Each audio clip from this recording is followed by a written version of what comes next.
আসসালামু আলাইকুম। পূর্বে একটি ভিডিও দিয়েছিলাম রাস্তা সম্পর্কিত। অনেক কথা বলেছিলাম। আজ আবার আসলাম তার বাস্তব কিছু চিত্র তুলে ধরতে। আমার মনে হয় না এমন চিত্র বর্তমানে এই সময়ে আপনি কোথাও পাবেন।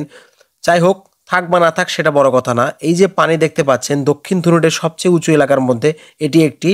আর সামান্য একটি বৃষ্টির কারণে রাস্তার যে অবস্থা তাতে মনে হচ্ছে ফেনীর সব পানি এই মাধ্যম দিয়ে প্রবাহিত হচ্ছে।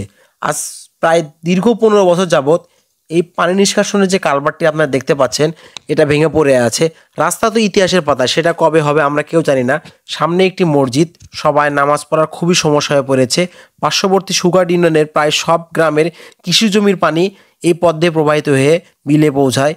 পানির এই বাধা সৃষ্টি হওয়ার কারণে ফসলি জমি খুবই ক্ষতিগ্রস্ত হচ্ছে। মানুষের পেটে এভাবে লাথি মারবেন না। প্রশাসনের দৃষ্টি আকর্ষণ করে একটি কথা বলতে চাই, অতি দ্রুত যদি এই কালভার্ট সংস্কার করা না হয় তাহলে বর্ষাকালে প্রায় ৩০০ থেকে ৪০০ বিঘা জমি পানিতে তলিয়ে ক্ষতিগ্রস্ত সম্মুখীন হবে। রাস্তা তো ডুবে যাচ্ছে, এতে রাস্তার খুবই ক্ষতি হচ্ছে। এমনিতেই রাস্তার বেহাল দশা, তার উপর যদি এভাবে পানি জমে থাকে তাহলে হয়তো এতটুকু রাস্তা অবশিষ্ট থাকবে না। এভাবে আর কত অজুহাত দেখাবেন? আমাদের অঞ্চলে মানুষ প্রচুর কর্মঠ। তারা আপনাদের কাছে ভাতও চায় না, কাপড়ও চায় না। তারা চায় শুধু এই রাস্তার সংস্কার। অতি তাড়াতাড়ি যদি এই কালভার্ট সংস্কার করে দেওয়া না হয় তাহলে হয়তো এই পানি কখনোই এত তাড়াতাড়ি এখান থেকে নিষ্কাশন হবে না। তো প্রশাসনের কাছে দৃষ্টি আকর্ষণ করে একটি কথা বলতে চাই, আপনারা অতি তাড়াতাড়ি এই কালভার্টটি সংস্কার করে দিবেন, যেন আমাদের এখানকার কৃষক এই ভোগান্তি থেকে মুক্তি পায়।